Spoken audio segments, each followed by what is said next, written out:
ये कहानी है कैरिक नाम के एक लड़के की। बाहर से वो बिल्कुल इंसान लगता है, लेकिन उसका असली रूप एक जंगली जानवर का है। कैरिक अपने परिवार के साथ पहाड़ों में रहता है और इंसानों से दूर रहने की कसम खा चुका है, लेकिन उसके मन में इंसानों की दुनिया को समझने की चाह धीरे धीरे बढ़ने लगती है। आखिरकार वो अपने परिवार को छोड़कर इंसानों के बीच नई जिंदगी शुरू करता है। उसे एक इंसानी परिवार गोद ले लेता है। अब उसकी असली यात्रा शुरू होती है, दो दुनियाओं के बीच अपनी जगह खोजने की। एक दिन नाश्ते के वक्त जब कैरिक अपने नए माता पिता और भाई बहनों के साथ बैठा होता है, तो उसे अखबार में जानवरों के हमलों की डरावनी खबरें दिखती हैं। ये देखकर उसे लगता है कि इंसानों और जानवरों की दुनिया के बीच कुछ बड़ा खतरा मंडरा रहा है। अगली सुबह कैरिक अपनी माँ और बहन मेलोडी के साथ कार में नए स्कूल की तरफ निकल पड़ता है। यहाँ से उसकी असली रोमांचक कहानी शुरू होती है। रास्ते में कैरिक नोटिस करता है कि दो कौवे उनकी कार का पीछा कर रहे हैं। तभी उसके मन में शक उठता है, क्या ये भी उसी की तरह रूप बदलने वाले हैं? लंबा सफर तय करने के बाद उसका परिवार एक होटल में रुकता है, लेकिन कैरिक की बेचैनी कम नहीं होती, क्योंकि वो कौवे अब भी उनके पीछे लगे रहते हैं। रात में जब सब सो रहे होते हैं, कैरिक को बाहर से अजीब आवाजें सुनाई देती हैं। वो खिड़की से झांकता है और देखता है भेड़ियों का एक झुंड गली की तरफ भाग रहा है और अचानक पास की इमारत की सारी बत्तियां बुझ जाती हैं। ये नजारा उसे और भी डराने लगता है। अगली सुबह परिवार फिर से सफर शुरू करता है और आखिरकार पहुंचता है क्लियर वाटर हाई स्कूल। जैसे ही कैरिक कार से उतरता है, उसका शक सच हो जाता है। वो दोनों कौवे असल में इसी स्कूल के छात्र निकलते हैं। स्कूल की प्रिंसिपल लिसा क्लियर वाटर उनका गर्मजोशी से स्वागत करती हैं। बातचीत के दौरान वह एना से पूछती हैं कि आखिर कैरिक उसे कैसे मिला। एना बताती हैं कि सालों पहले एक कॉल पर जाते वक्त उन्होंने कैरिक को अकेला और डरा सहमा पाया था। तभी उन्होंने उसे गोद लेने का फैसला किया और अपने पति को भी मना लिया। जब कैरिक की उम्र हाई स्कूल जाने की हुई, तो क्लियर वाटर स्कूल से खुद उसके दाखिले का निमंत्रण आया। एना को लगा कि यह जगह कैरिक के लिए सबसे बेहतर होगी, क्योंकि अब तक वो बहुत अकेला और अलग थलग रह चुका था। सभी बातें खत्म होने के बाद प्रिंसिपल लिसा कैरिक से अकेले में मिलने के लिए कहती हैं और यहीं से उसकी नई जिंदगी का असली सफर शुरू होता है। यहीं पर प्रिंसिपल लिसा कैरिक को उसका सबसे बड़ा राज बताती हैं। वो कहती हैं कि इस स्कूल में पढ़ने वाले सभी बच्चे और टीचर असल में शेप शिफ्टर हैं, यानी अब कैरिक को अपने असली रूप को किसी से छिपाने की जरूरत नहीं है। ये सुनकर कैरिक के चेहरे पर पहली बार सुकून की मुस्कान आ जाती है, लेकिन तभी अचानक स्कूल का अलार्म बज उठता है। लिसा तुरंत बाहर जाती है और देखती हैं कि एना और मेलोडी कैंपस के उस हिस्से में घूम रही हैं जो बिल्कुल प्रतिबंधित है। वह अपनी असिस्टेंट को भेजकर उन्हें वापस ले आती हैं। कैरिक अब सचमुच बहुत खुश था, क्योंकि उसने पहली बार अलग अलग प्रजातियों के इतने सारे शेप शिफ्टर एक साथ देखे थे। स्कूल के गलियारों में चलते हुए उसकी मुलाकात जेफरी और उसके दोस्तों से होती है। मुलाकात के कुछ ही पल में माहौल इतना गर्म हो जाता है कि झगड़ा होने ही वाला था, लेकिन ठीक समय पर जेम्स आकर बीच बचाव कर लेता है। पूरे स्कूल का माहौल समझने के बाद एना अपने बेटे को अलविदा कहती है और मेलोडी के साथ गाड़ी की ओर लौट जाती है। तभी स्कूल को फंड देने वाला करोड़पति एंड्रयू मिलिंग कैंपस में पहुंचता है। उसका भी कैरिक से परिचय कराया जाता है। यहीं पर कैरिक बताता है कि उसने पहाड़ों में रहना क्यों छोड़ा। वो कहता है कि अगर वह सिर्फ पहाड़ी शेर बनकर जिएगा तो उसकी जिंदगी अधूरी रह जाएगी। यही वजह थी कि उसने इंसानों के बीच जीने का फैसला किया। बाद में जब कैरिक अपने कमरे में पहुंचता है, तो प्रिंसिपल उसे स्कूल के सारे नियम समझाती हैं, लेकिन जैसे ही वह वहां से जाती है, खिड़की पर अचानक एक छोटी सी गिलहरी दिखाई देती है। कैरिक हैरान होकर खिड़की खोलता है और तभी गिलहरी अंदर आकर इंसानी आवाज में बोलती है। उसका नाम है होली। वह बताती है कि उसे कैरिक का गाइड यानी मार्गदर्शक बनाया गया है। अब होली उसे उसकी पहली शेप शिफ्टिंग क्लास में ले जाती है। कक्षा में टीचर मिस्टर एलवुड सभी छात्रों को याद दिलाते हैं कि वे अपनी शक्तियों का इस्तेमाल सिर्फ क्लास में ही कर सकते हैं। साथ ही वो यह भी चेतावनी देते हैं कि रूप बदलते समय बेहद सावधान रहना जरूरी है, ताकि कोई इंसान उन्हें कभी देख न ले। चूंकि कैरिक नया है, इसलिए उसे अपनी शक्ति दिखाने के लिए चुना जाता है, लेकिन उससे पहले ही ब्रैंडन अपना रूप बदल देता है। उसका असली रूप एक बायसन यानी विशाल जंगली सांड का है। ब्रैंडन को अपनी शक्तियों पर काबू पाना बेहद मुश्किल लगता है और वो ज्यादा देर तक इंसानी रूप में टिक ही नहीं पाता। उसे देख कैरिक के मन में डर और असुरक्षा भर जाती है। उसे लगता है कि वो अपने असली रूप से बहुत दूर हो चुका है। इसी वजह से वो रूप बदलने से पीछे हट जाता है। लिसा की मदद से कैरिक अपने पुराने दिनों को याद करने लगता है। जंगल में बिताए वो पल, अपने असली परिवार के साथ गुजरे हुए लम्हे, यही यादें उसे हिम्मत देती हैं और आखिरकार कैरिक सबके सामने अपना असली रूप धारण कर लेता है। इसके बाद प्रिंसिपल लिसा सबको आदेश देती है कि वे भी अपना रूप बदलें। तभी कैरिक को पता चलता है कि ये स्कूल असल में भेड़ियों से भरा हुआ है। लिसा उसे समझाती है कि यहाँ वह इंसान और जानवर दोनों रूपों में जीना सीखेगा और यहीं से दोनों दुनियाओं के बीच उसका असली कनेक्शन बनेगा। कुछ घंटों बाद जब कैरिक अपने कमरे में आराम कर रहा होता है, तभी ब्रैंडन उससे मिलने आता है और बताता है कि अब वही उसका नया रूममेट होगा। उसी समय होली भी पहुंच जाती है और कहती है कि अब कैफेटेरिया जाने का समय हो गया है। कैफेटेरिया में कैरिक की मुलाकात होती है डोरियन से, एक ऐसा लड़का जो बिल्ली में बदल सकता है। स्कूल आने से पहले वो इंसानों के घर पालतू जानवर बनकर रह चुका था और एक बार तो उसे सार्डिन का डिब्बा चुराते हुए भी पकड़ लिया गया था। जब कैरिक ने सबके सामने अपना असली रूप दिखाया तो कई छात्रों ने उसका सम्मान करना शुरू कर दिया, लेकिन कुछ कमजोर जानवर उससे डरने लगे और उसकी मौजूदगी को खतरा मानने लगे। इसी वजह से कुछ छात्र उससे दूर रहने लगे क्योंकि उसका रूप बाकियों से कहीं ज्यादा ताकतवर था। कैरिक इन परेशानियों से बचने की कोशिश करता है, लेकिन हालात ऐसे बनते हैं कि आखिरकार उसे जेफरी के साथ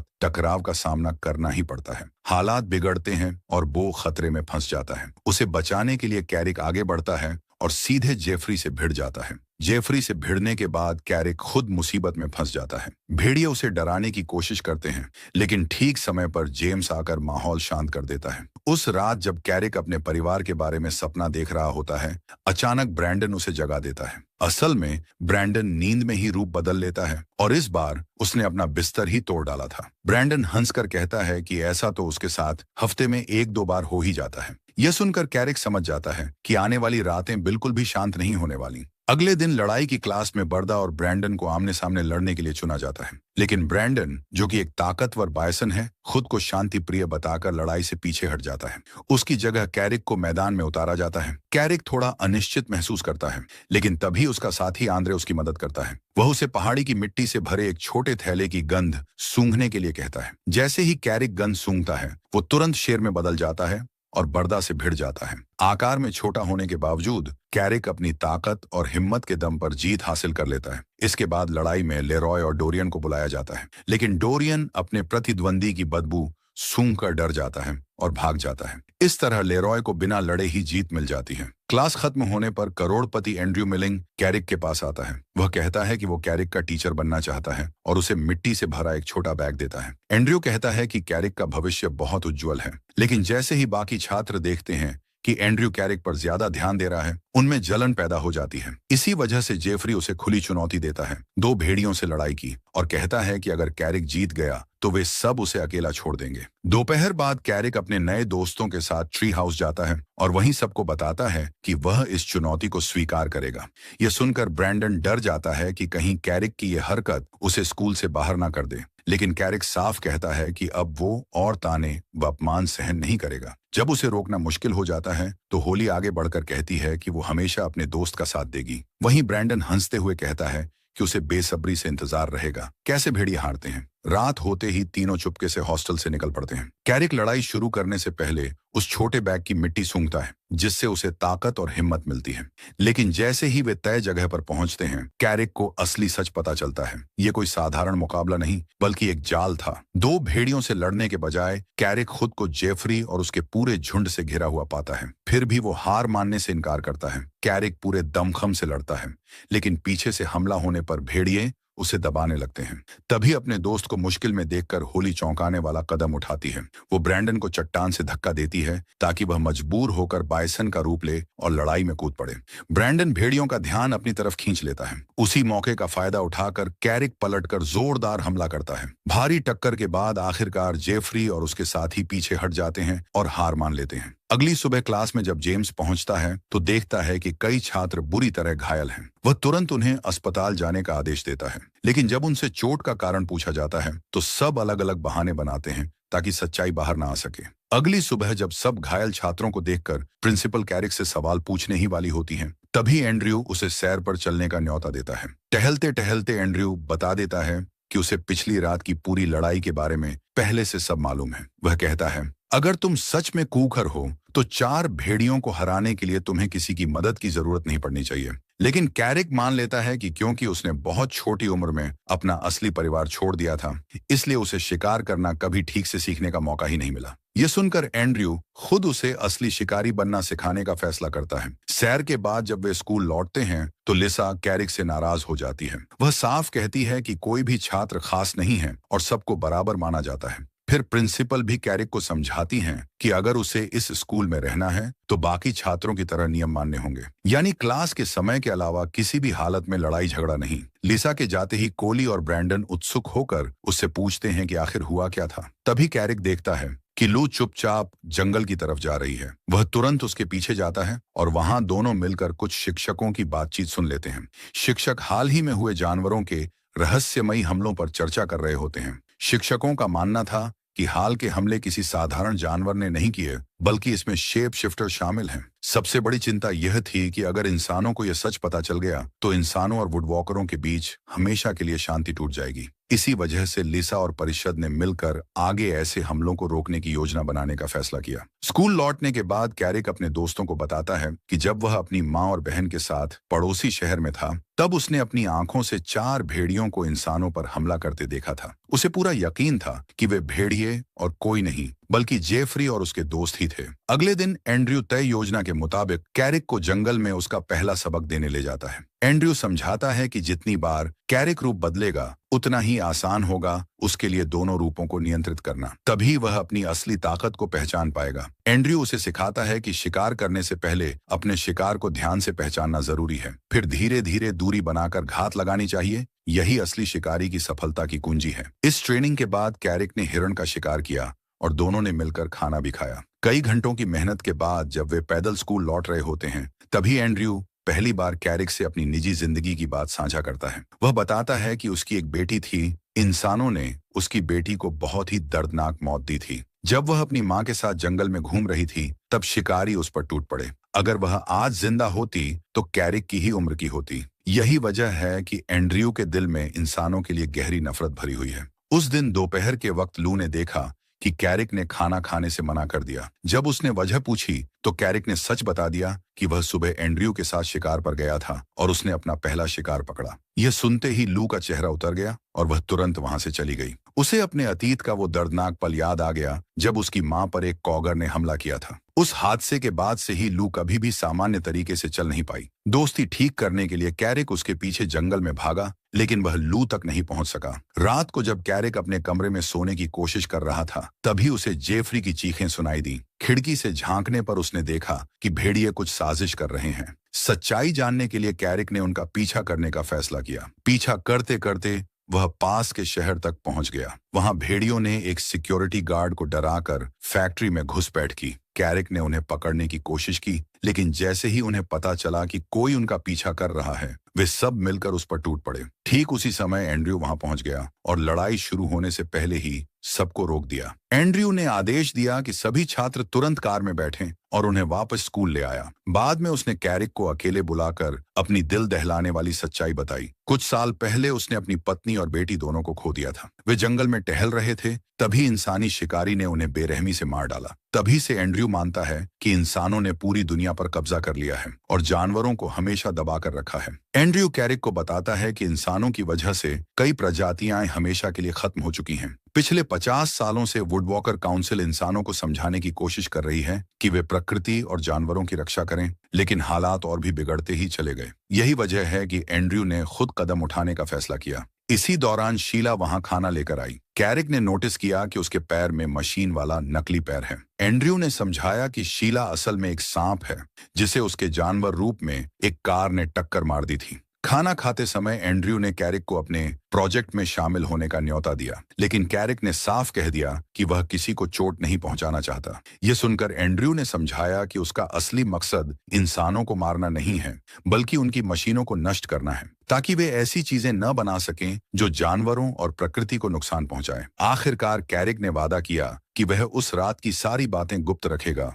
लेकिन उसे इस प्रस्ताव पर सोचने के लिए थोड़ा समय चाहिए। अगली सुबह कैरिक अपने दोस्त ब्रैंडन की ट्रेनिंग में मदद करता है और उसे युद्ध का अभ्यास कराता है। ब्रैंडन जंगल में प्रैक्टिस करता हुआ हर चीज तोड़ते फोड़ते आगे बढ़ रहा था कि अचानक उसकी टक्कर कैरिक के माता पिता से हो गई। वे कुछ दिनों के लिए क्लियर वाटर हाई अपने बेटे से मिलने आए थे।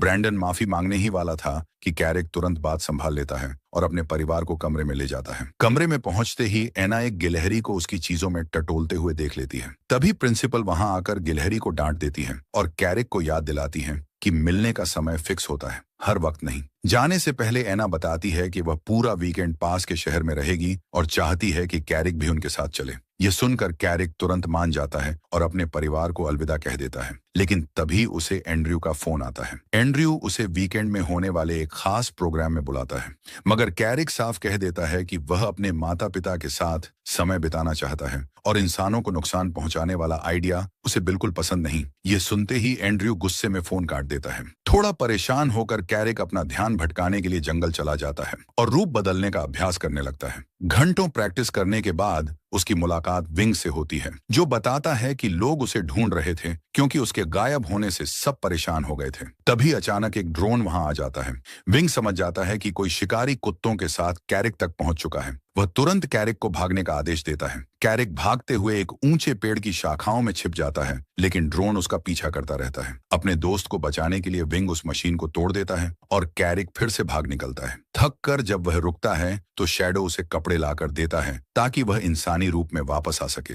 बाद में कैरिक अपने गुरु को सारी घटना बताता है और सोचने लगता है कि शायद उसके असली माता पिता के साथ भी वही हुआ होगा जो कभी एंड्रयू की पत्नी और बेटी के साथ हुआ था। यह सब सोचकर कैरिक के दिल में गुस्सा भर जाता है और वह तय कर लेता है कि अब वह एंड्रयू के प्रोजेक्ट का हिस्सा बनेगा और इंसानों के खिलाफ उसका साथ देगा। अपने पहले मिशन पर निकलने से पहले कैरिक को पता चलता है कि एंड्रयू ने कुछ शेप शिफ्टर्स को उसके असली परिवार की तलाश में भेजा है। एंड्रयू वादा करता है कि अगर वे जिंदा हुए तो जल्द ही मिल जाएंगे। इसी बीच कैरिक को अपनी मां का फोन आता है, लेकिन वह कह देता है कि ट्रिप कैंसिल करनी पड़ेगी क्योंकि उसे अचानक एक जरूरी काम याद आ गया है। थोड़ी देर बाद ब्रैंडन और होली उससे मिलने आते हैं और कहते हैं कि वे अपने दोस्त की चिंता में आए हैं, लेकिन गुस्से में कैरिक उन्हें डांट कर भगा देता है। इसके बाद एंड्रयू और उसकी टीम गाड़ी से खदान पर पहुंचते हैं।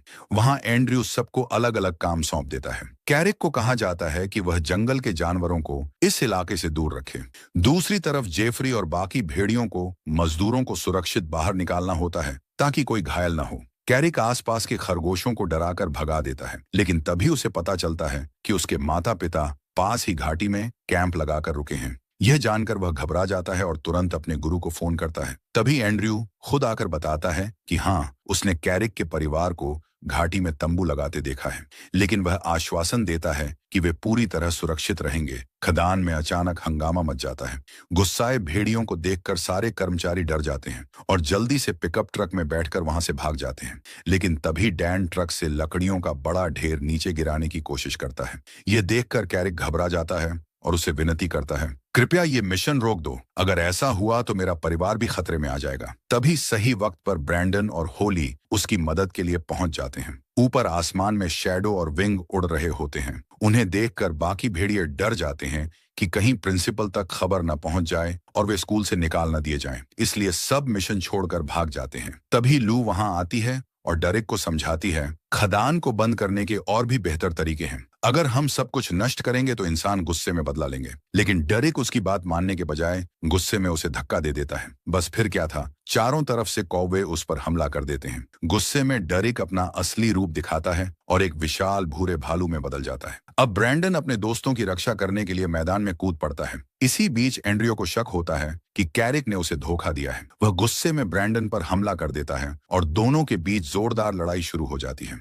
लेकिन तभी कैरिक देखता है कि लकड़ियों का ढेर लुढ़क कर सीधा उसी घाटी की ओर जा रहा है जहां उसका परिवार रह रहा है। वह सब कुछ छोड़कर पागलों की तरह दौड़ पड़ता है ताकि अपने परिवार को बचा सके, चाहे इसके लिए उसे अपनी जान ही क्यों ना गंवानी पड़े। नीचे घाटी में एना को लकड़ियों के गिरने की आवाज सुनाई देती है। वह तुरंत सबको छिपने का आदेश देती है, लेकिन मेलोडी अपनी मां की चीखें सुन ही नहीं पाती क्योंकि उसके कानों में हेडफोन लगे होते हैं। जैसे ही मेलोडी अपनी तरफ आती, लकड़ियों का बड़ा ढेर देखती है, वह घबराकर चीख पड़ती है। लेकिन उसी वक्त कैरिक वहां पहुंच जाता है और उसे गिरते हुए लकड़ों से बचा लेता है। एना घबराई हुई अपनी बेटी को ढूंढने निकलती है और जब मेलोडी को जिंदा देखती है तो राहत की सांस लेती है। मेलोडी बताती है कि एक कूघर जंगली जानवर ने उसे खतरे वाले इलाके से धक्का देकर बाहर निकाला था, लेकिन डोनाल्ड को भरोसा नहीं होता और वह सोचता है कि शायद उसकी बेटी भ्रम देख रही है। इसी बीच लू और उसके दोस्त जंगल में कैरिक को बेहोश पड़ा पाते हैं। सबको लगता है कि शायद अब वह बच नहीं पाएगा, लेकिन धीरे धीरे कैरिक अपनी आंखें खोल देता है और सबके चेहरे पर मुस्कान लौट आती है।